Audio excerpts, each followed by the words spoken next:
diapositivas, ¿no? Sí. Bien. Tengo más gente que admitir. Ahí está.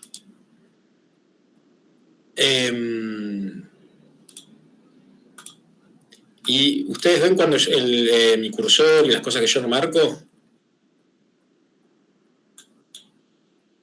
Sí, se ve. Bien, bárbaro. Bueno, arranquemos. La clase de hoy es sobre Sistema Nacional de Innovación y Nueva División Internacional del Trabajo. Lo que vamos a hacer es primero ver ciertos hechos estilizados, después que dan, digamos, volvemos a discutir algunos fenómenos ya en el cierre del curso, digámoslo así. Después hacer foco en todo el tema de los procesos de cambio tecnológico, retomando algunas de las cosas que ustedes vieron en evolucionismo con Pablo. Y sobre el final, repensar todo lo que es División Internacional del Trabajo, que ustedes lo vieron con la perspectiva de la CEPAL, de países centrales industrializados, países periféricos primarizados, bla, bla, bla. La vamos a repensar ya no tanto en términos sectoriales, sino más en términos tecnológicos, con los países centrales como los que desarrollan tecnología y los que proveen tecnología a nivel internacional en términos netos, y los países periféricos los que adoptan esta tecnología en términos netos, digamos así. No quiere decir que no haya ningún desarrollo en la periferia, sino que cuando uno mira el comercio internacional, según contenido tecnológico y las transferencias tecnológicas que sean de distintas formas, los países centrales hoy son proveedores netos y los países periféricos son demandantes netos de tecnología. Después lo vamos a ver. Bien, arranquemos con algunos hechos estilizados de cierre del curso que nos van a dar el marco para todas estas discusiones. Primero, una de las cosas que creo que yo les comenté y que se estudia sobre todo en crecimiento, en la parte de la contrastación empírica del crecimiento, es si hay convergencia o divergencia a nivel internacional del PIB per cápita en el largo plazo. O sea, ¿qué es esto? Es decir, bueno, con el tiempo los niveles de ingreso per cápita tienden a converger o tienden a ser cada vez más dispares entre países. Y la contrastación empírica lo que muestra, cuando se ven los cursos de crecimiento, qué sé yo, hay contrataciones que están en los manuales que en general se dan en crecimiento, y después hay toda una literatura que se encarga de ese tipo de estudios. Lo que muestra es que en términos absolutos no hay convergencia. O sea, cuando uno analiza solo los PIB per cápita en el tiempo, tienden a diverger. Entonces, ahí lo que estamos viendo es justamente cómo los procesos de desarrollo son muy desiguales y las velocidades en el proceso de desarrollo económico. Y después, bueno, en crecimiento hay toda una cuestión que se hace después de decir, bueno, ¿y qué pasa con esta ecuación si yo le incorporo otras variables explicativas que explican el crecimiento del PIB per cápita en largo plazo? Entonces, se incorporan los gastos en investigación y desarrollo, la formación de recursos humanos, los términos de intercambio, bla, bla, bla. Y cuando se incorporan todas esas variables pasa a haber convergencia, pero convergencia de lo que queda del PIB per cápita por fuera de esas variables explicativas. Entonces, en verdad, lo que pasó ahí es que identificamos los factores de divergencia. Bien, en los hechos, el PIB per cápita a nivel global, los últimos 200 años, tendió a diverger con tres grandes regiones, digámoslo así, que se separaron del resto, que son Europa Occidental, otros países de Occidente, donde está principalmente América del Norte, y en la posguerra el salto importante de Japón. Estos son series de Madison hasta fin del siglo pasado. El resto del mundo, digámoslo así, en un proceso de desarrollo mucho más lento. Y fíjense cómo las brechas de ingreso, comparado a lo que era a comienzos del siglo XIX, se ampliaron sustancialmente. Entonces, cuando uno mira, haciendo una aproximación del estadio de desarrollo a través del PIB per cápita, cómo está el mundo, digámoslo así.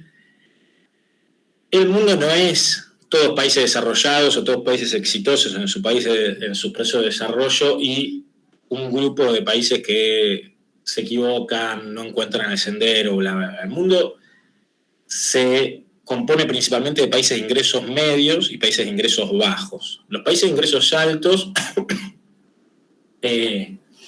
son un grupo relativamente chico, y sobre todo si uno dice ingresos altos generados a través del cambio tecnológico, la innovación, bla, bla, bla, un grupo más reducido todavía. Entonces, más allá de dar la infinita discusión sobre la ontología del desarrollo, de qué es un país desarrollado y bla, bla, bla, incluso en esos términos los países que nos quedan son pocos, poniendo pocas variables sobre la mesa, digamos. Si a eso le sumamos cuestiones distributivas, cada vez menos, digamos, ¿no? Entonces, ser un país desarrollado es básicamente una excepción, digámoslo así, haber sido muy, muy exitoso en ese proceso de desarrollo. Bien.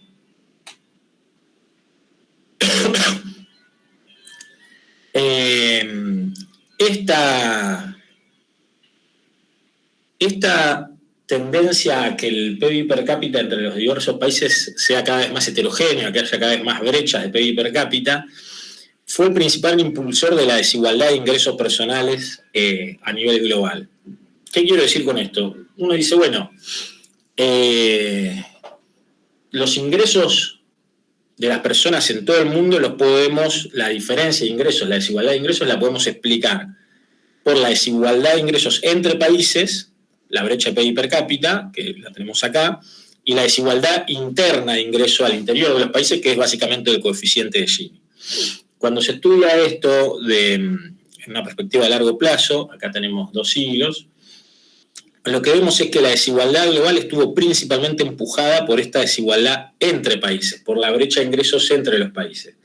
Y que la desigualdad interna, incluso consolidación del estado de bienestar mediante, en la primera mitad del siglo XX, la desigualdad interna incluso bajó, después subió levemente sobre el final del siglo XX, pero no ha sido el factor que motorizó la desigualdad global. Incluso hoy la desigualdad global explica más, la desigualdad entre países explica más la desigualdad global que la desigualdad interna. ¿Qué quiere decir con esto? Que el problema del desarrollo y la desigualdad del desarrollo es hoy el principal problema para la desigualdad de ingresos de las personas a nivel global, incluso mayor que los problemas de desigualdad interna, de distribución del ingreso al interior de los países. Entonces, esto también muestra la relevancia que tiene el problema del desarrollo en términos distributivos a nivel global. Y Milanovic, que es un autor famoso y que es el que hizo este gráfico, que tiene muchos trabajos sobre este tema, tiene un trabajo que se llama algo así como de revolucionarios a migrantes, que lo que dice es, en el siglo XIX la acción política revolucionaria, la acción política de izquierda tenía mucho sentido porque el principal factor que explicaba la desigualdad era la desigualdad interna. Dice, hoy, con la brecha de ingresos que hay, con la brecha de PIB per cápita,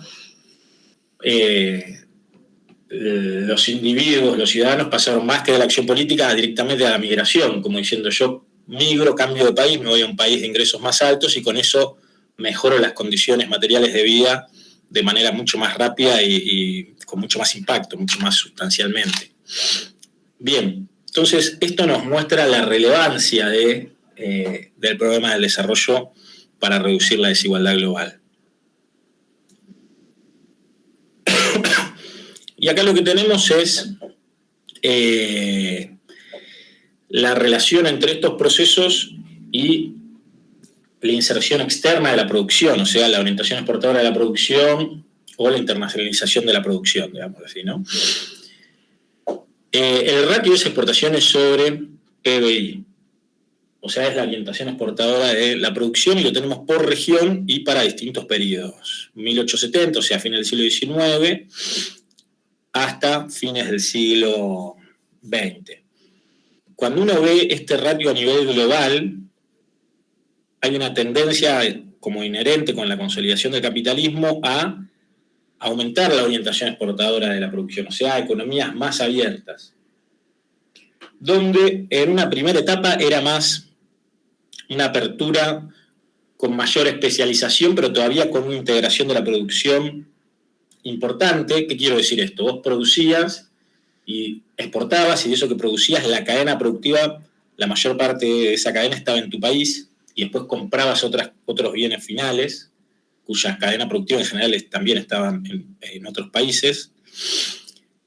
Y sobre el final, esto ya es algo más asociado a lo que ustedes vieron de cadenas globales de valor e internacionalización de la producción, que es, bueno, ahora yo, de las cosas que importo, muchas son partes y componentes de cadenas productivas donde yo solo tengo un eslabón y después vuelvo a exportar. Que puede ser, puedo tener el eslabón final y exportar un producto final, o puedo realizar una transformación y exportar un producto intermedio. Entonces, en ese sentido cambia, digamos, más allá de que la tendencia a la apertura es general, cambia el tipo de inserción que estás teniendo cuando la cadena de producción ya está muy internacionalizada, digamos así, ¿no? Bien, incluso cambia hasta el diseño político que uno puede pensar, todo. Cambia el tema de que quizá los mercados ya no son tan competitivos, sino que están dominados por empresas transnacionales que coordinan la cadena productiva, bla, bla, bla. ¿No? Todo lo que ustedes vieron con cadenas globales de valor, inversión extranjera directa y eso. Bien, dentro de esta trayectoria general, el único periodo donde esta economía global se cierra importante es en el salto entre 1903 y 1950. ¿No? Esto ya se los mencioné, creo, alguna vez. Ahí están las dos guerras mundiales y la crisis del 29 y el proteccionismo que se difundió a partir de la crisis del 29. De ahí en adelante, de nuevo, retomamos la tendencia aperturista, digamos. Bien, las dos regiones históricamente más abiertas son Europa, Gran Bretaña históricamente muy abierta, Alemania también, y África. Por lo cual, este gráfico nos diría, la apertura económica es inherente al proceso de consolidación del sistema económico y qué sé yo, pero asociarla a eso con el grado de desarrollo necesitamos condicionar por el tipo de especialización, como diciendo, vos podés ser Alemania y la metalmecánica alemana, las automotrices alemanas, bla, bla, bla, o economías de África que básicamente la inserción exportadora es a través de economías de enclave, con producción primaria, poco desarrollo de proveedores, poco desarrollo tecnológico local, bla, bla, bla, bla. Bien, entonces este gráfico nos diría, bueno, ojo con el tema de la apertura si no condicionás por especialización. América del Norte, Estados Unidos principalmente, una economía mucho más cerrada que Europa, acá está lo que decía Prebisch. Asia, un salto exportador importante con el proceso de industrialización que ustedes vieron con Pablo, y América Latina en el sendero inverso, una inserción bastante importante por arriba del promedio mundial hacia fines del siglo XIX, comienzo del siglo XX, a través del modelo exportador de productos primarios y un proceso de industrialización orientado al mercado interno en el contexto donde la economía global se cerró, en el contexto de las dos guerras, el proteccionismo de la crisis del 29, bla, bla, bla. O sea, proceso de industrialización por sucesión de importaciones, sobre todo en México, Brasil y la Argentina, ¿no? Los tres grandes casos en la región. Bien. Entremos ahora en el tema de innovaciones. Perdón, yo no estoy viendo el chat, nada. Si alguien quiere hacer una pregunta, me la hace por audio y lo charlamos. Porque a lo largo del curso, bueno, hablamos de la centralidad del cambio tecnológico en el proceso económico. Ustedes vieron con Pablo todo el tema del evolucionismo, bla, bla, bla. Planteamos la discusión de decir, bueno, ojo, porque los sectores ya son muy heterogéneos en su comportamiento tecnológico, la industria no es toda igual en su interior sobre la dinámica tecnológica que tiene, sobre la capacidad de generar empleo, bla, bla, bla. Entonces, hay que hacer un poco eje en cómo es el proceso para desarrollar tecnología, cuáles son los efectos del cambio tecnológico, vamos a hablar un segundo, después cómo se genera tecnología, cuáles son las causas del cambio tecnológico, y después discutir un poco esta relación polar entre desarrollar tecnología y adoptarla. Bueno, empecemos por los efectos, algunos de los cuales ya los hablamos. Los procesos de cambio tecnológico en general pueden estar orientados o a los cambios en procesos que reducen costos o a los cambios en productos. Los cambios en productos en general incluyen cambios en procesos, ¿no? Los cambios en procesos, sin modificación del producto, si vos reducís costos, tenés una capacidad de tener una ganancia extraordinaria, por lo cual eso es una motivación en sí misma para el desarrollo de cambios tecnológicos en procesos. Eso está estudiado ya incluso en los clásicos, es la lógica que está en Marx sobre el cambio tecnológico, bla, bla, bla, y la generación de plusvalía extraordinaria. Y los cambios tecnológicos, por lo cual ahí tenemos un efecto interno, o sea, impacta en la función de beneficios de la firma. Reduce costos, genera mayores beneficios.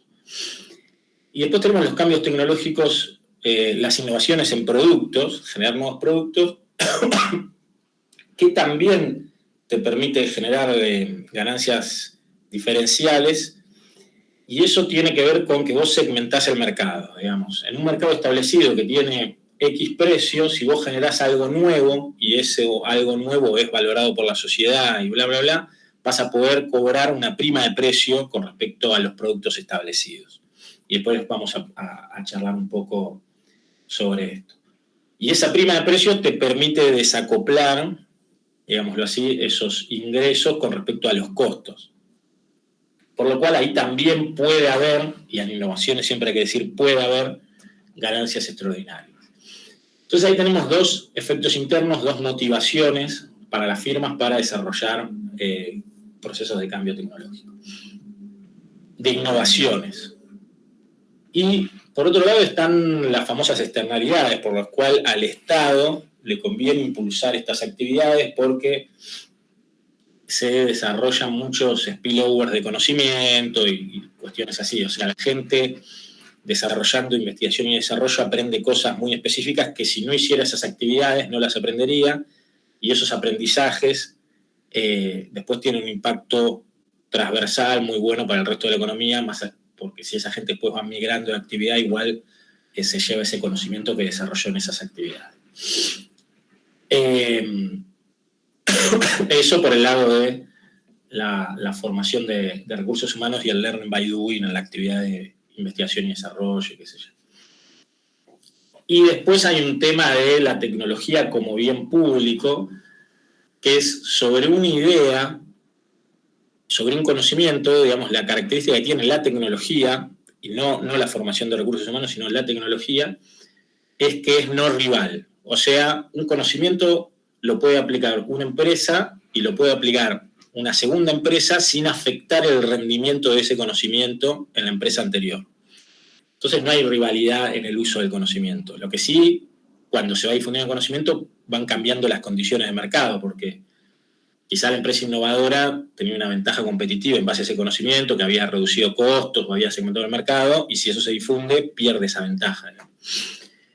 Pero el carácter no rival de la tecnología hace que sea un bien, digamos, tenga características de bien público, por lo cual ahí también hay un tema, una falla de mercado, y un tema para que el Estado impulse ese tipo de actividades. Y después hay un tema con la apropiabilidad, que ahora después lo vamos a charlar en un rato, que es, bueno, ¿quién se apropia de la ganancia diferencial que genera la innovación si es que la innovación genera esa ganancia? Bien, entonces ahí ya tenemos las motivaciones, los efectos del cambio tecnológico, tanto los internos, los que generan beneficios para la firma y motivan a la firma a desarrollar las actividades, como las externalidades que motivan al Estado también a impulsarlas. Sobre el Estado uno podría decir otra cuestión más, que es cuando los efectos internos, o sea, las ganancias diferenciales, se vuelcan al comercio exterior, vos mejoras tus términos de intercambio, porque estás generando más ganancias a través del comercio internacional. Y eso siempre es un objetivo del Estado porque propicia el proceso de crecimiento, de desarrollo, todo. Por lo cual ahí hay otro interés en general desde la perspectiva de la política pública para fomentar este tipo de actividades. Bien. Sobre todo las que tienen salida exportadora. Bien, ahora la pregunta es, ya vimos los efectos, las motivaciones para el proceso de cambio tecnológico. ¿Cómo se genera nueva tecnología? Y acá vamos a dejar de hablar de cambio tecnológico para hablar de innovaciones, sobre todo. O sea, porque el cambio tecnológico puede ser la adopción de tecnología, el aprendizaje, después de eso vamos a hablar, o la generación de nueva tecnología, las innovaciones. Bien, entonces, ¿cómo se generan innovaciones? ¿Cómo se genera cambio tecnológico? Empecemos por ahí. Innovaciones, perdón. A través de algo así como un proyecto de investigación y desarrollo. Esta generación de innovaciones o de nuevo conocimiento, ahí está lo que quería decir, empieza con un proyecto que uno dice, bueno, yo tengo un objetivo, tengo unas hipótesis de cómo va a funcionar esto que estoy desarrollando, y bueno, tengo que hacer todo el desarrollo, tengo que hacer la experimentación, tengo que ver si funciona y todo. Esos proyectos que generan nuevo conocimiento, vamos a diferenciarlos en dos grandes campos, que es el campo tecnológico, desarrollar nuevos procesos, nuevos productos, bla, bla, bla, y el campo científico. En el campo científico, que genera nuevo conocimiento, financiamiento y ejecución son en general 100% estatales.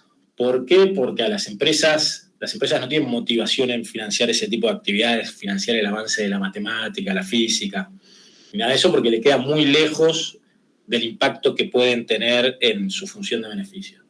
Salvo en algunos sectores muy particulares donde se cruza conocimiento científico y desarrollo tecnológico, como por ejemplo la biotecnología o cosas así, sino en general el desarrollo científico está bien concentrado en una actividad estatal, digámoslo así.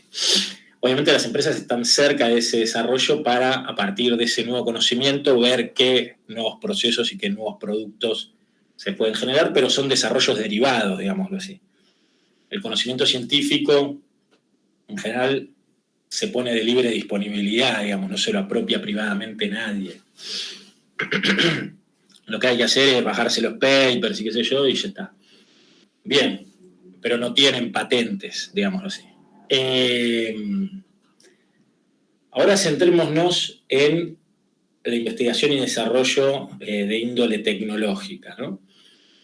Bueno, una empresa tiene ciertos objetivos de desarrollar un nuevo proceso, un nuevo producto, lo que sea, tiene hipótesis de cómo eso se puede realizar, cómo eso puede funcionar y todo, y bueno, tiene que empezar el proceso del desarrollo de ese nuevo producto, ir haciendo la experimentación necesaria y todo. La primera característica de estas actividades es que tienen un grado de incertidumbre mucho mayor que una actividad económica que le podríamos llamar rutinaria, reproductiva, o sea, una actividad económica que no está incluyendo el proceso de cambio tecnológico, el proceso de generar innovaciones. ¿Por qué tiene un grado de incertidumbre mucho mayor? Sobre todo por dos aspectos. Primero, por un aspecto técnico y segundo, por el aspecto de mercado. Entonces, ¿qué quiere decir esto? Bueno, yo tengo un proyecto de investigación y desarrollo, ahora que todos más o menos sabemos cómo se realizan estas cosas, podemos tomar el ejemplo de las vacunas que se desarrollaron para el COVID.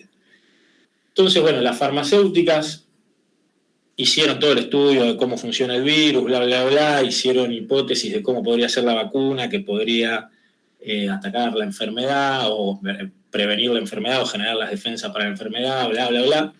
Bueno, entonces, una vez que uno tiene eso, tenés que desarrollar la vacuna, tenés que empezar a hacer fase 1 y ver la efectividad y la seguridad, o sea, que no genere efectos colaterales. Una vez que lo hiciste en la fase 1, amplías un poco la población, fase 2, le haces más heterogénea, bla, bla, bla.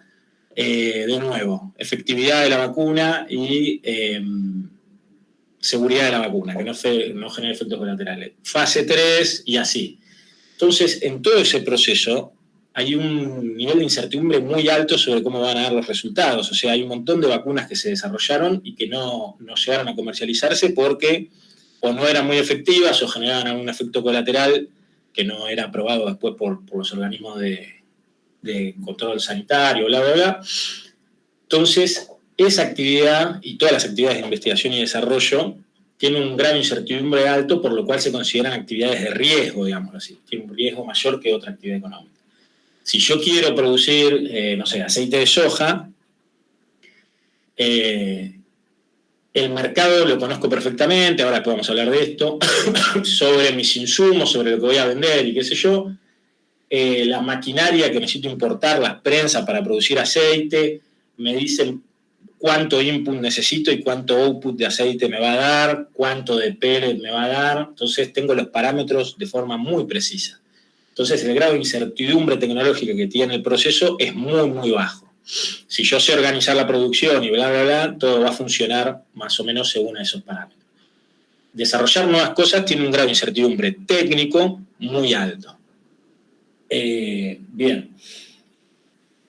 De hecho, yo investigo ahí en la UTN de Pacheco, que se hacen muchas cosas de automotriz, y un grupo de investigadores estaba atrás de esto de transformar un auto convencional en un auto híbrido. El híbrido tiene las dos motorizaciones, y algo falló en esa transformación y el auto quedó 100% eléctrico, o sea, no funcionaba a la par con las dos motorizaciones. Bueno, eso fue una falla en el proceso de investigación y desarrollo que no se pudo prever ex ante, ¿no? Después uno puede ir buscando soluciones y todo.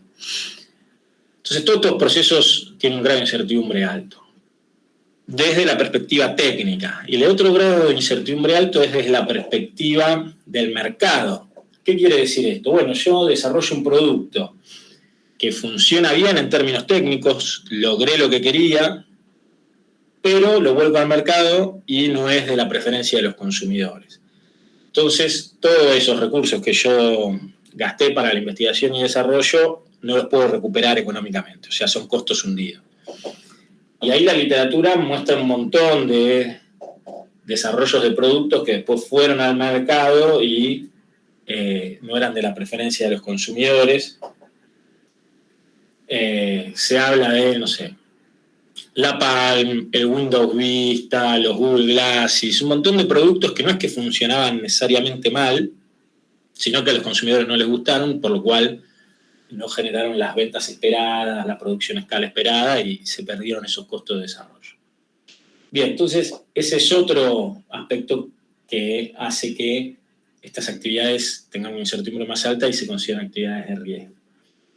De nuevo, si retomamos el ejemplo del aceite de soja, el aceite de soja es un commodity, yo también lo elegí a propósito el caso, es un commodity que tiene un mercado muy definido, un precio muy definido, que yo todo lo que produzca siempre voy a ser un productor relativamente chico, lo voy a poder vender, bla, bla, bla. Entonces no tengo esa incertidumbre de mercado tampoco. Bien.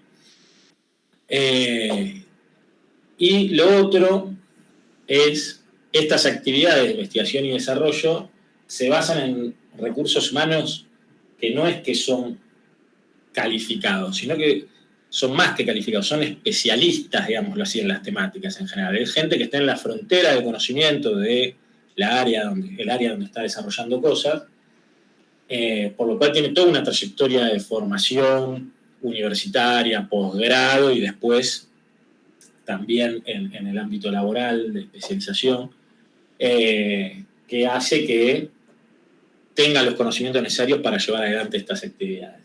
Entonces, estas dos razones, tanto la incertidumbre que tienen las actividades como la formación de recursos humanos, fundamentan la intervención del Estado. O sea, por el tema de la incertidumbre, sobre todo financiando o cofinanciando, muchas veces se dice, bueno, que una parte del financiamiento la ponga el Estado y la otra parte de los privados, así los privados también asumen un poco el riesgo de los proyectos y se comprometen a hacerlos exitosos, digámoslo así. Bueno, y en la formación de recursos humanos también hay fallas de mercado, sobre todo cuando la formación de recursos humanos está privatizada. En general, ahí se hereda la falla de mercado del sistema de crédito de información asimétrica, que es que se termina financiando las carreras universitarias de los que ya tienen recursos. Termina siendo como inequitativo porque el banco no es bueno para, digamos, hay mucha información asimétrica como para saber cómo serías vos como estudiante, qué sé yo. Entonces, en última instancia, determinando créditos a los que tienen recursos para poner garantías y ese tipo de cosas. Bien.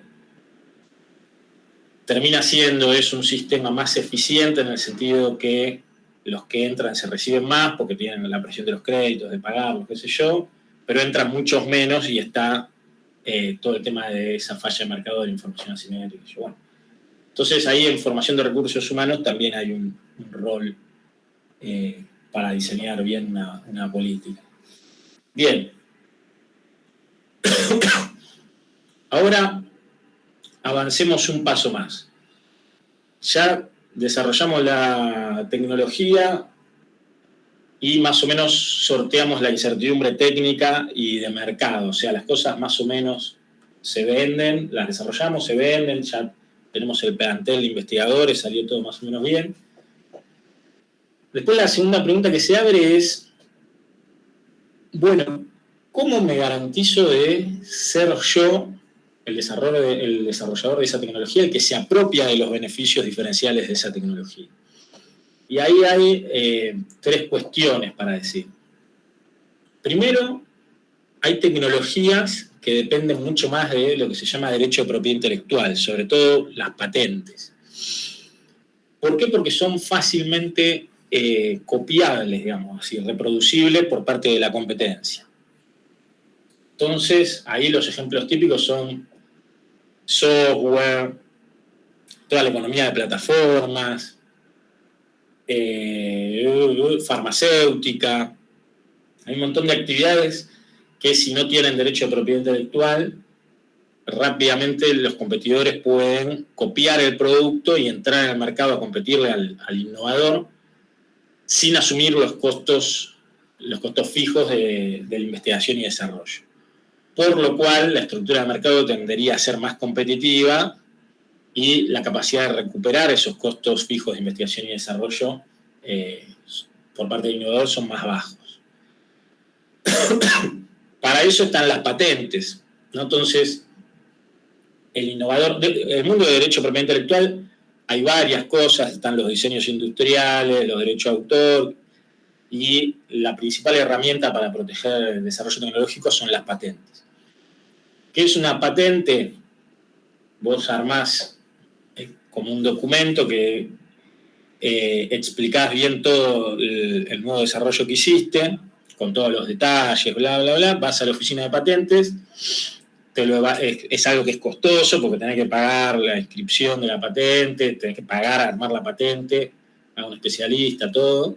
Esto deja fuera a pymes, sobre todo en países periféricos. Y después, en la oficina de patentes, te evalúan la patente y sobre todo evalúan que realmente sea algo nuevo y que hacen como una evaluación sobre la utilidad de la patente. Y bueno, y si pasa la evaluación de la patente, tenés la patente. ¿Y qué quiere decir tener la patente? En verdad el conocimiento se está difundiendo porque está puesto en la patente. Uno de los objetivos del sistema de patente es que el conocimiento se difunda. Pero lo que hace es que vos tenés el derecho, la exclusividad sobre ese conocimiento, que en general es 20 años, una cosa así. Entonces, todos los que quieran hacer un producto que es como el que vos patentaste y sobre el cual tenés el derecho de propiedad intelectual, tienen que negociar con vos una licencia, digámoslo así. Y esa licencia se negocia contra el pago de una regalía por esa tecnología. Y si vos no le otorgás la licencia, no lo puede copiar y vender en ese mercado. Y si vos de repente encontrás que alguien te está copiando tu producto y vendiéndolo, podés ir y hacerle una demanda, ir a un tribunal, y el tribunal, si eso es así, va a zanjar en tu favor y te van a tener que pagar una regalía más una indemnización o lo que sea, lo que diga el tribunal. Bien, entonces protege esa innovación. Por otro lado, logra que lo que vos desarrollaste acapare las ganancias diferenciales a través, en general, de dos mecanismos. O que no le cedas la licencia a nadie, entonces vos sos el único proveedor, o que le cedas la licencia, pero que te quedes con, digamos, a cambio de una regalía que te genera una ganancia. Bien. Eso por un lado. Por otro lado, hay otros sectores que dependen menos de derecho de propiedad intelectual porque se basan en un know-how muy específico. O sea, es como que son sectores que tienen secretos técnicos, llamémoslo así, más importantes. ¿Qué quiere decir esto? Que vos, por más de que le haces ingeniería en reversa al producto, no le podés encontrar la vuelta y no lo podés copiar. Entonces, todos los sectores en general tienen un poco de know-how y un poco de patentes. Lo que pasa es que hay sectores que son mucho más dependientes de las patentes, como dijimos, fármaco, software, bla, bla, bla, y hay sectores menos dependientes de patentes y donde tienen un know-how muy sensible, o sea, un conocimiento que está encapsulado en la empresa y que a través de ingeniería en reversa y todo eso, uno no lo puede aprender y no puedes terminar copiando el producto. El típico chiste asociado a esto es, bueno, la fórmula de la Coca-Cola, como diciendo la copian, pero nadie la termina de sacar. Pero esto es algo relevante en términos bastante generales. No sé, si voy a hacer una turbina hidroeléctrica, bueno, ahí por más de que le haga ingeniería en reversa, hay un conocimiento involucrado que es muy difícil de replicar esa capacidad de producción y desarrollo tecnológico. Entonces, queda en algo de un grupo de empresas muy reducido. Bien.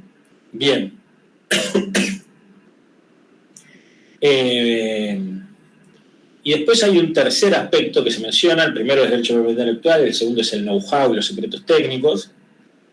Y el tercer aspecto que se menciona es la estrategia en términos de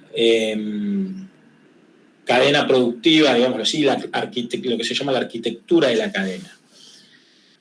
Que ahí la cuestión es, bueno, ojo con el innovador, qué estrategia tiene de integración y de desintegración vertical, digámoslo así, con los proveedores y eso, de que no termina desintegrando los componentes claves de la innovación, por lo cual sean los proveedores los que pasen a ser los que se acaparan de la ganancia diferencial. El ejemplo típico en ese caso es IBM en los 80. IBM en los 80 era líder en el segmento de computadoras, con una producción y un desarrollo tecnológico muy integrado verticalmente. IBM hacía monitores, hardware, software, ¿no? Casi todos los componentes. Y en los 80 pasó a desintegrar dos componentes importantes en su estrategia, digámoslo así, corporativa, digámoslo así, de especialización. Y desintegró los microchips y desintegró el sistema operativo. Los microchips se los desintegró a Intel y el sistema operativo se lo desintegró a Microsoft, que pasaron a ser proveedores de IBM. El tema es que tanto Intel como Microsoft no dijeron, bueno, yo me quedo siendo proveedor de IBM, no sé qué. En base al conocimiento que tenían sobre esos eslabones, cambiaron la arquitectura de la cadena, pasaron a ser proveedores de esos dos componentes para todo el mundo que quisiera producir computadoras, por lo cual a IBM le surgieron 10 millones de competidores en la producción de computadoras, sobre todo competidores del sudeste asiático, Taiwán, Corea, bla, bla, bla, y quedó, casi que lo sacaron del mercado y IBM después se terminó reconvirtiendo en una empresa de servicios, bla, bla, bla. Y ahí los que quedaron como con el monopolio del cambio tecnológico de ese segmento terminaron siendo Intel y Microsoft, desarrollando esos dos componentes y vendiéndoselos a todos los que quisieran producir computadoras. Entonces, es una anécdota medio con el diario del lunes, pero ahí lo que básicamente el planteo es decir, bueno, ojo en las actividades de innovación para generar ganancias extraordinarias, ojo cuando integrás o desintegrás actividades, porque en eso podés estar desintegrando justamente los componentes claves de la innovación, por lo cual van a ser tus proveedores los que van a terminar acaparando las ganancias diferenciales. Bien. Y entonces, fíjense la complejidad que tiene todo este proceso, ¿no? De la investigación y desarrollo hasta la ganancia diferencial. Y ahí el Sistema Nacional de Innovación, justamente el nombre tiene dos atributos sobre el proceso de generar innovaciones. Primero, que es sistémico, y segundo, que es nacional. ¿Por qué es nacional? Porque el rol del Estado en financiar o cofinanciar investigación y desarrollo, la formación de recursos humanos, tiene un atributo clásicamente nacional, el sistema educativo, el sistema universitario, bla, bla, bla. El financiamiento, más o menos, y bajo qué diseño institucional se realiza el financiamiento de investigación y desarrollo, eso también tiene un atributo nacional. En qué marco de derecho de propiedad intelectual vos te movés, también tiene ciertas aristas nacionales. Hoy está muy consolidada en la OMC, pero la esfera nacional sigue jugando un rol. El marco de competencia en el cual se mueven las empresas, la política productiva, bla, bla, bla, la política de comercio exterior, todo eso conjuga. Y todo eso también es parte del elemento sistémico, porque en verdad lo que tenemos son varios elementos que están interaccionando. Hay empresas, universidades, institutos de investigación y desarrollo, todo en un marco de derecho de propiedad intelectual, en un marco de política productiva. Entonces, se habla de carácter sistémico y sobre todo porque justamente como estas actividades tienen un grado de incertidumbre tan elevado, no es bueno hacerlas una vez o propiciarlas una vez y bueno, y todo va a funcionar bien y qué sé yo, sino que tenés que tener un sistema que las genere todo el tiempo y el mercado va a ir seleccionando y algunas, un montón van a fallar, pero otras van a salir bien y van a ser de la preferencia de los consumidores, se van a poder exportar, bla, bla, bla, bla, bla. Entonces, ahí está el carácter sistémico y también el carácter no lineal, en el sentido de decir, no es que yo financio investigación y desarrollo y después todo va para adelante. No, ya vimos que todo puede fallar y también que las empresas están todo el tiempo viendo qué es lo que necesitan sus consumidores o sus clientes y reajustando los proyectos de investigación y desarrollo para generar nuevos productos, bla, bla. Esto tanto para los productos de consumo final, donde las empresas, ¿no?, sobre todo de consumo masivo, están viendo hacia dónde van las preferencias de los consumidores y eso, como sobre todo en la relación proveedor-cliente al interior de la industria, o sea, los que desarrollan maquinaria agrícola, maquinaria metalmecánica, máquinas herramientas, bla, bla, bla, están todo el tiempo interactuando con sus clientes para ver dónde hacerle mejoras, cuáles son las cosas que hay que mejorar de las máquinas, bla, bla, bla, bla, bla, y orientar los procesos de desarrollo de producto en base a esas necesidades de los clientes. Bien.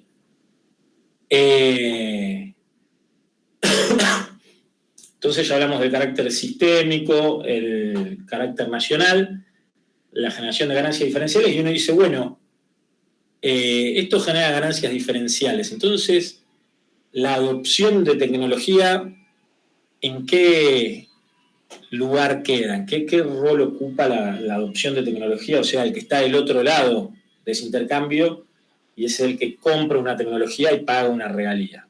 Compra una tecnología puede ser eso, tener el uso para tener el derecho al uso de un conocimiento, o sea, estás pagando una patente, o puede ser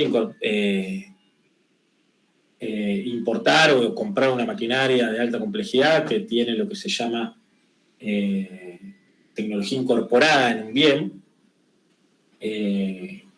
o procesos de capacitación, bla, bla. En general las cosas vienen mezcladas, digámoslo así, ¿no? Muchas veces los procesos de adopción tecnológica incluyen varios componentes.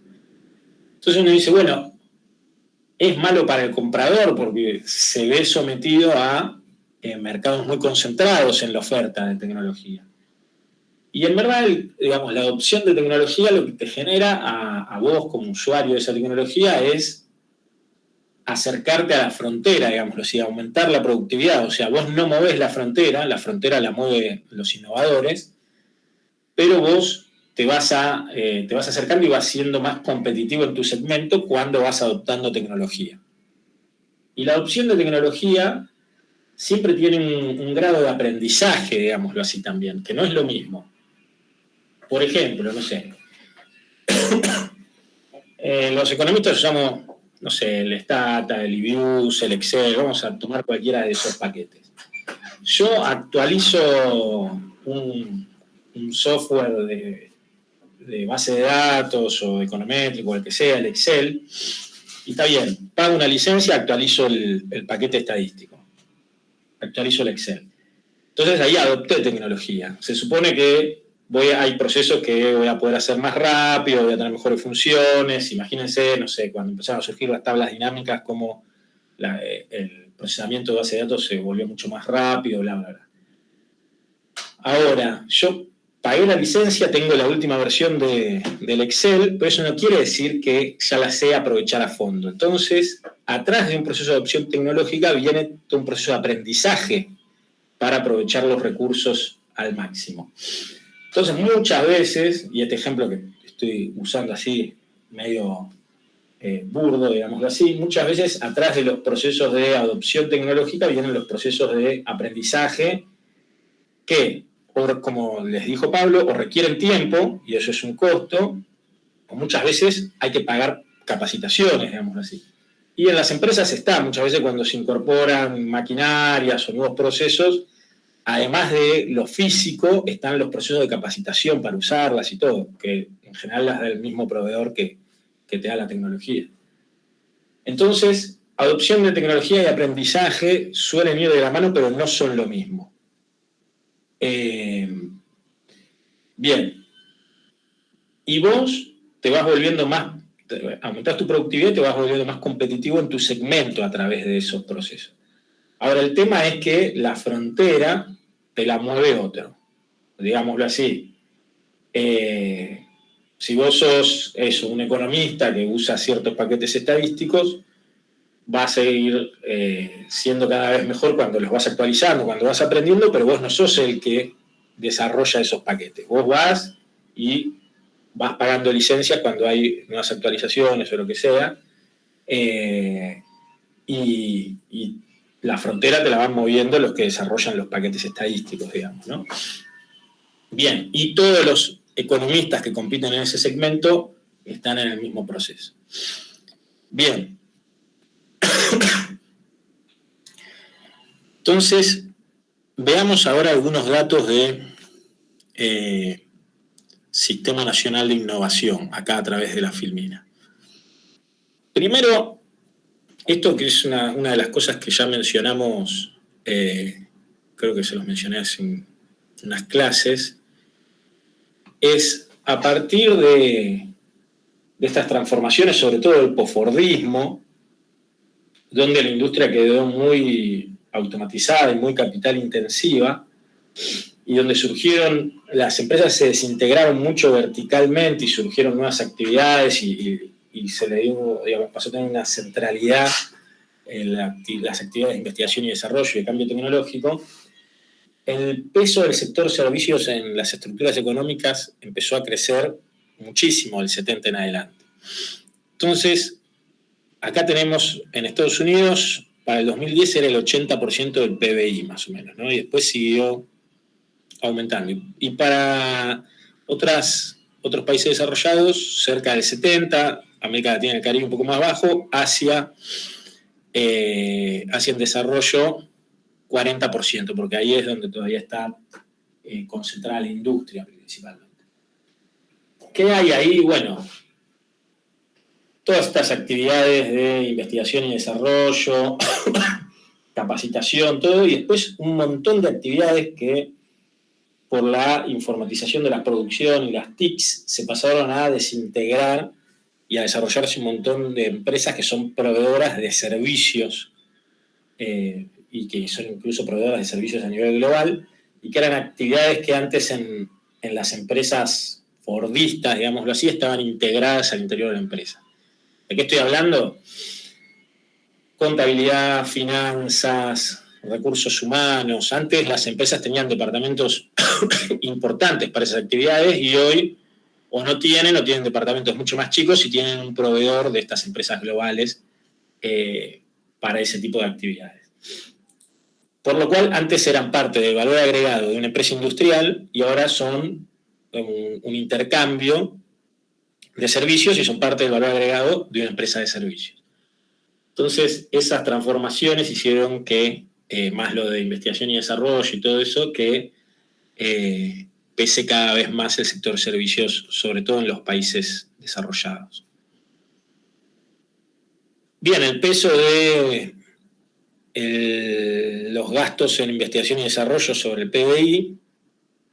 Acá tenemos Estados Unidos, Europa y Japón, hasta los 80, y la Unión Soviética.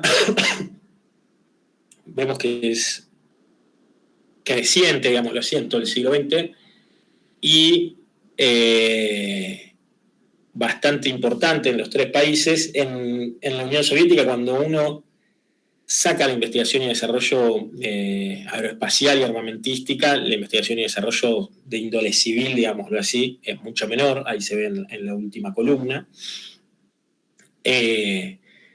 Pero 2 puntos, 3 puntos del PBI son valores importantes. Después, sobre todo ahora vamos a ver cuando los comparemos con lo que invierten los países periféricos, digamos, ¿no?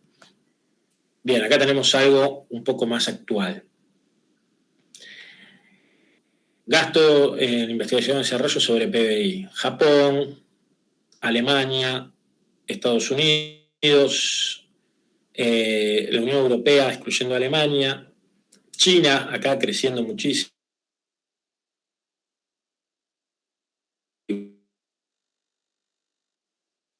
También creciendo bastante, y mucho más abajo América Latina y Europa y Asia Central, digamos, sino otros países europeos y Asia Central.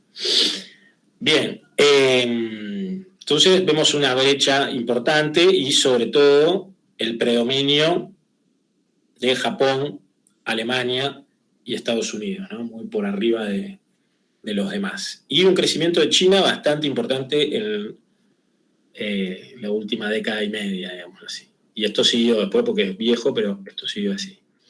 Cuando lo vemos en términos de recursos humanos, o sea, investigadores, escalado por millón de habitantes, tenemos más o menos lo mismo: Japón, Estados Unidos, Alemania, el resto de la Unión Europea y el resto del mundo por acá abajo, ¿no? En cantidad de investigadores por millón de habitantes dedicados a estas actividades de investigación y desarrollo. Acá lo que empezamos a ver es un criterio como de eficiencia del Sistema Nacional de Innovación, que es decir, bueno, los países desarrollados son los que más recursos destinan a las actividades de innovación, por lo cual en términos absolutos son los que más innovan, ¿no? Ahora, ¿cómo es la relación entre recursos e innovación? Como diciendo, ¿cuáles son los más eficientes a la hora de innovar? O sea, los que logran mayores innovaciones en relación a los gastos que realizan en investigación y desarrollo, la cantidad de investigadores que tienen para esas actividades, bla, bla, bla. Y una primera aproximación es esta: es patente cada 100 investigadores dedicados a investigación y desarrollo. Arriba de todo, lejos, Japón, y de repente acá China, con un crecimiento muy, muy elevado en los últimos años, y más abajo seguimos más o menos como veníamos, Estados Unidos, Alemania, y bueno, y todo el resto del mundo mucho más abajo. Entonces acá lo sorprendente y lo disruptivo es la posición de China acá, como un innovador importante, y sobre todo con una eficiencia de innovación bastante importante. Pero en verdad, lo que hay que decir es que patentar, entre la patente y el valor comercial de la innovación, hay un salto bastante importante, que es lo que estuvimos hablando, ¿no?, sobre si la patente se vende, o sea, si tiene éxito en el mercado, si vos te lográs apropiar las ganancias diferenciales de esa patente y bla, bla, bla. Entonces acá tenemos otra aproximación a esa eficiencia, pero viéndola desde el ingreso del exterior que te genera la propiedad intelectual, o sea, cuántas regalías te ingresan por el pago de derecho de propiedad intelectual de tu tecnología que vos licenciás hacia el exterior y el exterior te paga regalías a vos. Esos ingresos que te generan las regalías respecto a la cantidad de investigadores que vos tenés en las actividades y a los gastos, a $100.000 en gastos en investigación y desarrollo. Y acá cambia la relación, cambia el ranking con respecto al gráfico anterior. El predominio absoluto, tanto en términos de eficiencia por investigador como en términos de eficiencia por gastos en I+D, es de Estados Unidos, primera barra. Después Japón, Alemania, el resto de la Unión Europea un poquito más abajo y el resto del mundo re abajo. Entonces, ¿qué quiere decir? Este núcleo de países, incluyendo la Unión Europea, son no solo que generan las innovaciones, sino que tienen las innovaciones que después generan más ganancias con respecto a los recursos que se destinaron para desarrollarlas. Entonces, China está patentando mucho, pero el valor comercial de lo que patenta todavía es mucho más bajo, y el éxito comercial de lo que patenta y las regalías que le ingresan por esas patentes todavía es mucho más bajo que lo que sucede en Estados Unidos, Alemania, la Unión Europea, Japón, bla, bla, bla, bla. Entonces, acá lo que estamos viendo es, bueno, no es justamente todo lo que discutimos al comienzo, no es tan lineal de, bueno, yo genero investigación y desarrollo, tengo una patente y ya está, todo es un éxito comercial. No. Hay que ver lo que patentaste, cuál es el valor comercial. O sea, si hay empresas interesadas en licenciar esa tecnología porque realmente tiene mucho valor comercial y después se vende, entonces después te pagan regalías altas y bla, bla, bla. Bien. Y cuando pasamos esto a la esfera internacional y a esto de rediscutir la División Internacional del Trabajo, lo que tenemos es que estos países se fueron transformando de países industrializados a países, lo digo los países centrales, a países desarrolladores y proveedores de tecnología. Y eso se vio, por ejemplo, en la agenda que fueron impulsando en la OMC, que tradicionalmente era una agenda comercial, aranceles, donde, bueno, muchos de estos países, sobre todo Estados Unidos y la Unión Europea, siempre tuvieron muchas cuestiones de proteccionismo agrícola y qué sé yo. Y sobre el final, digo, desde la década del 70 y sobre todo desde los 80 en adelante, en la OMC entraron todas estas otras estas temáticas, digámoslo así, ¿no? Servicio, propiedad intelectual, bla, bla, bla, solución de diferencias, que básicamente tienen que ver con el posicionamiento de estos países centrales como desarrolladores y proveedores de tecnología, y que lo que empezaron a querer es garantizar y defender sus derechos de propiedad intelectual en un marco jurídico más fuerte que el que existía hasta entonces. Entonces metieron los derechos de propiedad intelectual en la OMC. Y también el tema de las inversiones y de los servicios y todo. Entonces, con las inversiones, sobre todo con el tema de inversión extranjera directa, era, bueno, que las inversiones de sus transnacionales pudieran después libremente girar dividendos, repatriar capital, bla, bla, bla, y todo ese tipo de cosas. Que eso estaba orientado a, digamos, no al lado de propiedad intelectual, sino al lado de la inversión extranjera directa, transfiriendo ese know-how y después, bueno, que eso vuelva en forma de de utilidades y dividendos, digamos, el giro de dividendos al exterior, a la casa matriz, bla, bla, bla, bla. Bien. Cuando vemos sector por sector, digamos, quién pesa más en cada uno de estos sectores, acá lo que tenemos es distintas clasificaciones de sectores que las podemos asociar a algunas cuestiones de contenido tecnológico, de transferencia tecnológica, y un par de grupos de países, Estados Unidos, Japón y Alemania, el núcleo duro de los desarrollados innovadores, otros países de la OCDE, los petroleros del OPEP, otros países en desarrollo y China. ¿Y qué podemos decir?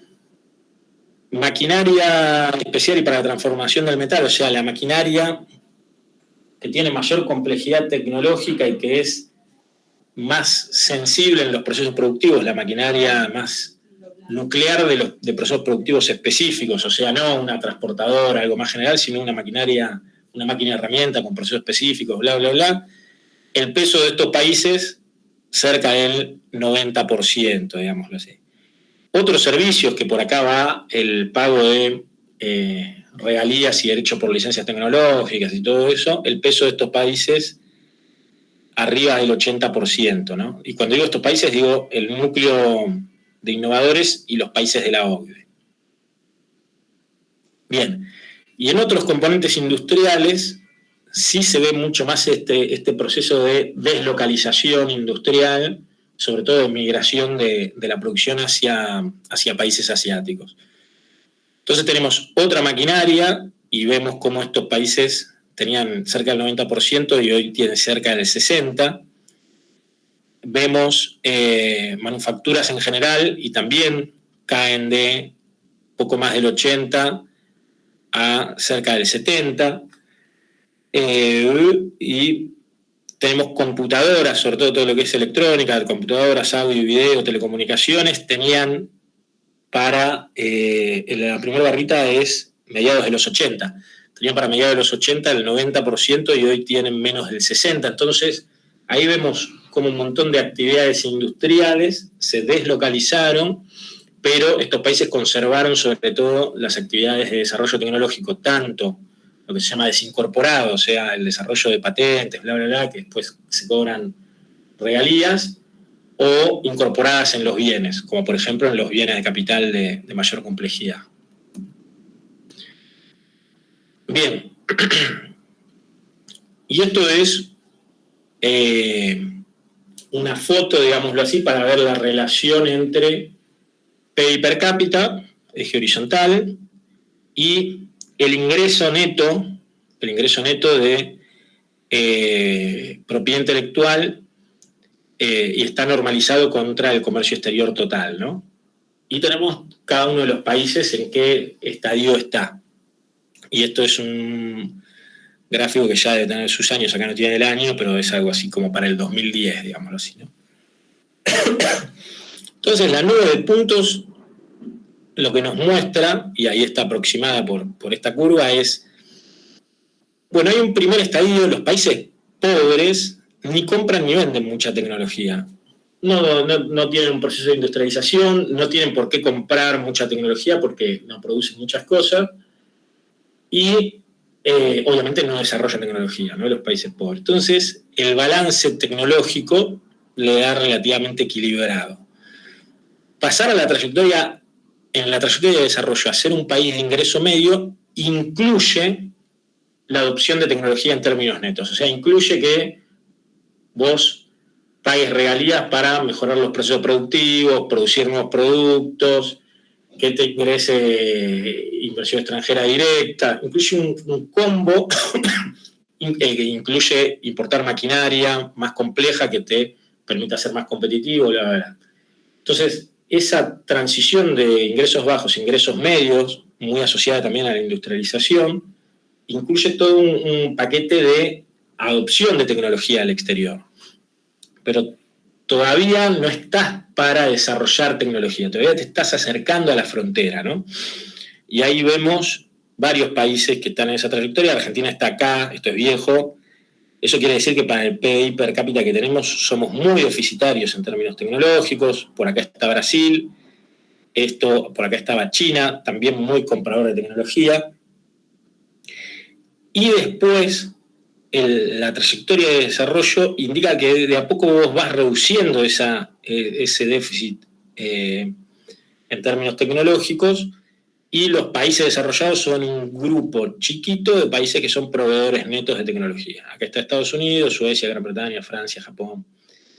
Y esto lo estamos viendo a través de derecho de propiedad intelectual, o sea, la tecnología desincorporada. Por eso le dan muy bien a Estados Unidos, porque acá está el software, las economías de plataforma, los ingresos que les generan por las patentes fármaco y ese tipo de cosas. Si hiciéramos una perspectiva más de bienes, donde incluyéramos maquinaria especial, incluyéramos, no sé, algunos segmentos automotrices, bla, bla, bla, le daría mejor a Japón, le daría muchísimo mejor a Alemania y menos a Estados Unidos. Eso tiene que ver con la especialización dentro del desarrollo tecnológico. Bien, entonces lo que está pasando acá es la trayectoria de desarrollo. En algún momento vos, además de comprar tecnología, tenés que pasar a ser desarrollador de tecnología y aprovechar estas ganancias diferenciales que te da la innovación. No quiere decir que dejás de comprar, quiere decir que en algunos sectores, y ahí estuvimos mencionando, pasás a ser desarrollador y proveedor de tecnología. Esto implica en el diseño institucional, en el diseño de política, una no linealidad en los instrumentos que se usan y todo, porque para adoptar tecnología hay un set de instrumentos, y cuando vos querés pasar a ser desarrollador de tecnología y competir a nivel global, hay otro set de instrumentos que es distinto al anterior, digámoslo así. Incluso algunos de los anteriores quizás los tenés que reformar un poco, dependiendo sector por sector y todo. Entonces, si tomamos el caso de China, en su comienzo era muy de adopción de tecnología, además de maquinaria, pagar patentes, qué sé yo, ingreso de inversión extranjera directa, joint venture, todo, para que las empresas aprendan, para que se transfiera el know-how, se desarrollen proveedores, todo. Llegado a un punto empezaron a hacer muchísimo más financiamiento de investigación y desarrollo, empezó a crecer muchísimo en China, y políticas de decir, bueno, que esas empresas que habían aprendido a hacer muchas cosas se globalicen, se rompan esas sociedades, hagan desarrollo de marcas, se globalicen, empiecen a exportar, empiecen a producir en el exterior, bla, bla, bla.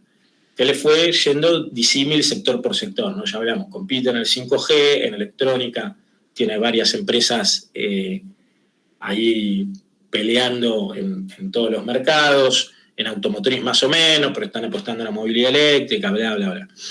Entonces, fíjense, digamos, cómo eso implica que el Estado no necesariamente tiene que hacer siempre lo mismo.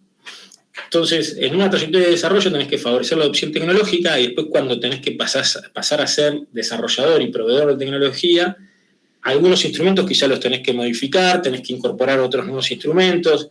Es probable que no lo seas en todos los sectores, entonces vas a seguir adoptando tecnología desde ya en un montón de sectores. Y así, digamos, el proceso tiene muchísimas aristas, ya vimos todo lo que es el desarrollo tecnológico, las complejidades que tiene, y cuando uno lo pone dentro del proceso de desarrollo de un país, es un proceso que tiene muchísimas aristas y que requiere muchas capacidades estatales en cada una de estas etapas, que incluyen desafíos distintos, digámoslo así, ¿no? Bien. Así que eso es todo. Uno de los grandes desafíos justamente es no caer en la trampa de ingreso medio. La trampa de ingreso medio tiene muchas explicaciones, pero una de las explicaciones es no caer en la trampa de ingreso medio de no poder pasar a ser desarrollador de tecnología en algún sector relativamente importante y generar ganancias diferenciales y bla, bla, bla. En los hechos, los países que lo hicieron exitosamente son pocos, digámoslo así, ¿no? Que es lo mismo que dice Giovanni Dossi.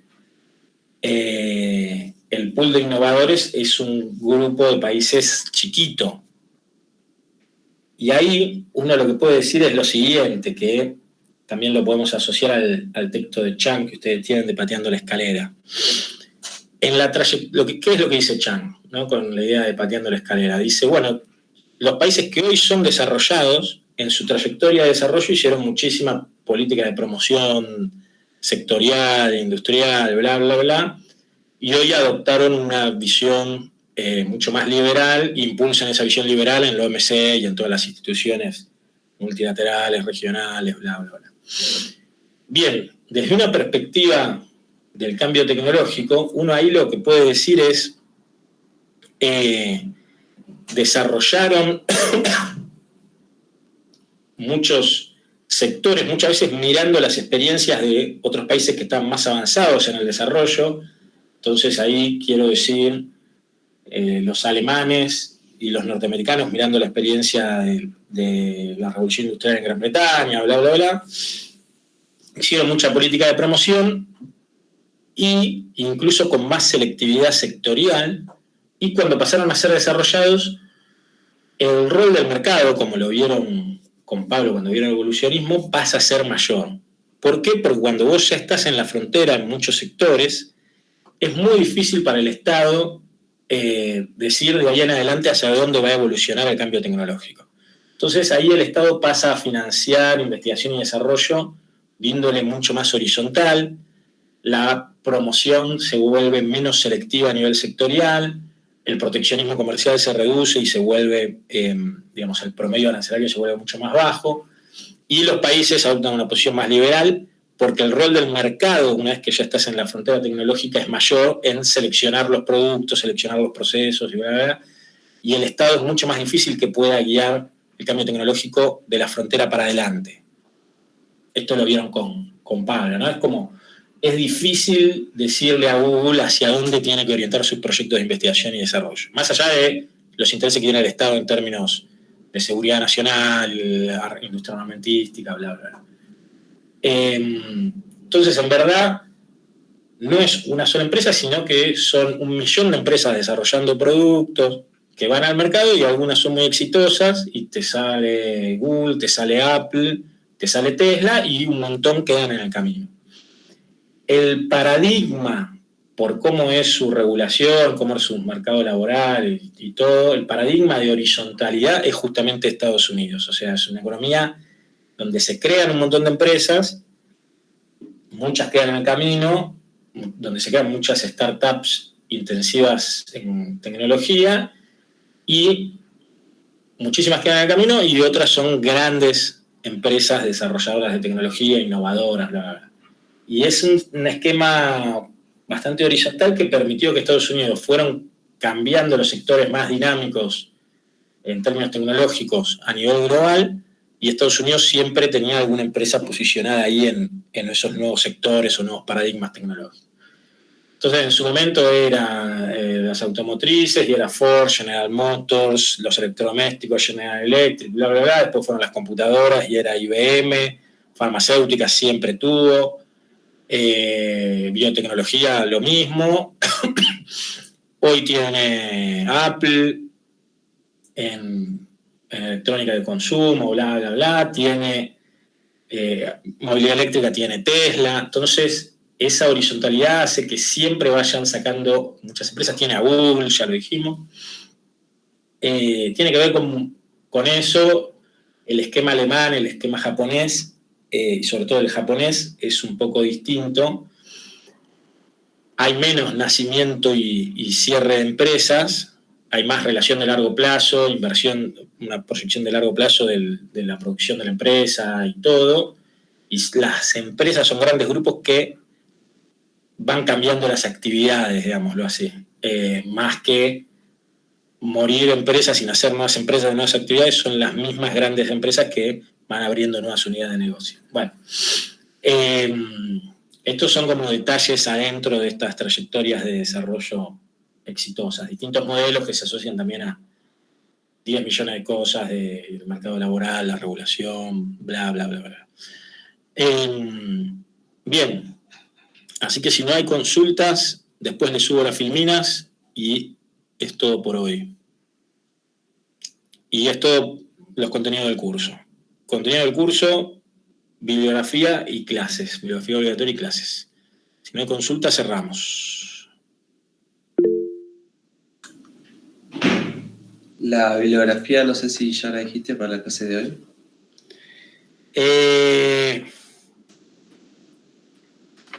Bueno, está el texto de Chang, está el texto de Freeman sobre el Sistema Nacional de Innovación, y hay un texto mío, me parece, de División Internacional del Trabajo.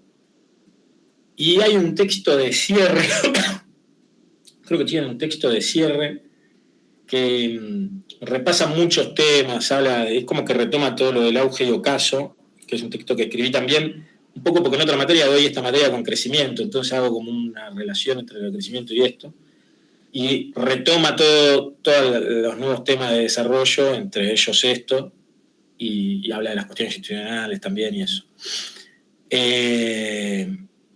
Así que son básicamente eso. Está todo en el bloque 5, digamos, y es lo que no es Chin y todo eso, y no es cadenas globales de valor, me parece, inversión extranjera directa, son todos los textos de cierre de esta clase.